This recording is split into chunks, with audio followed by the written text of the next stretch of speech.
વિધાનસભાના મુખ્ય મથક કરલાલ ખાતે આજે એક રાષ્ટ્ર એક લાગણીના સૂત્ર સાથે સમગ્ર દેશવાસીઓ આજે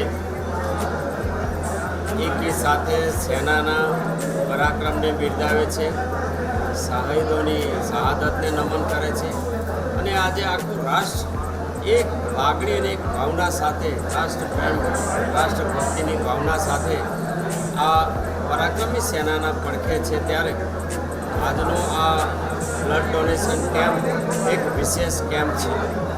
આ બ્લડ ડોનેશન કેમ્પ સેનાના સૌ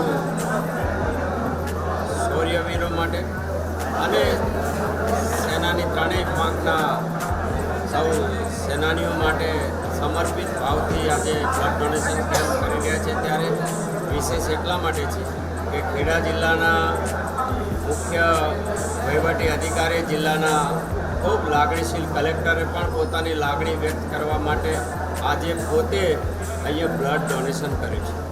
અને અમારા ખેડા જિલ્લાના યુવાન ધારાસભ્ય ભાઈ શ્રી રાજેશ કુમાર દ્વારા આ બ્લડ ડોનેશન કેમ્પ આખો દિવસ ચાલશે અને જેણે બ્લડ ડોનેશન કર્યું એને સ્મૃતિ ભેટ પણ આપવાનું નક્કી થયું છે.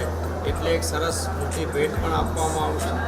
કુલ મળીને દેશમાં જે રાષ્ટ્રભક્તિનું વાતાવરણ છે ત્યારે પ્રત્યેક જન જોડાય અને પોતાનાથી થતું પ્રદાન કન્ટ્રીબ્યુશન દેશ માટે કરવા માટે જેને જેવું સાધન મળ્યું આજની નવયુવાન પેઢી આ બ્લડ ડોનેશન કરીને રાષ્ટ્રભક્તિથી પ્રેરિત થાય એવા ભાવ સાથે બ્લડ ડોનેશનનો કેમ્પ ખેડા જિલ્લાની વહીવટી પાંખ અને અમારા લાગણીશીલ ધારાસભ્યશ્રીએ કર્યું છે. ત્યારે એમને અભિનંદન આપું છું અને આજે આખો દિવસ આ બ્લડ ડોનેશન દરમિયાન જે પણ બ્લડ ડોનર છે તેમને પણ હું આભાર માનું છું અને શુભકામનાઓ પાઠવું છું.